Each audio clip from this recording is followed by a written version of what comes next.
There is no gardening task that scares beginning gardeners more than pruning. They're always afraid, what if I prune it wrong? What if I prune it at the wrong time? Will I ruin my plant? Here's a real easy tip for knowing the right time to prune anything that flowers. If it flowers in spring, the best time to prune it is right after it finishes flowering in late spring or early summer. That way it has plenty of time to make new flower buds for next year.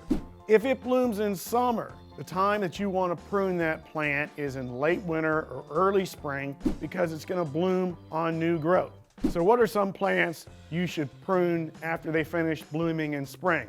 That would be azaleas, camellias, lilacs, rhododendron, forsythia, spirea, any of those plants that bloom in spring. Prune them immediately after they finish blooming and they'll be fine for next year.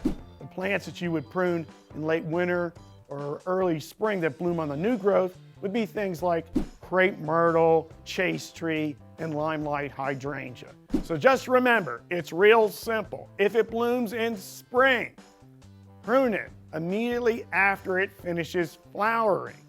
If it blooms in summer, prune it in late winter or early spring.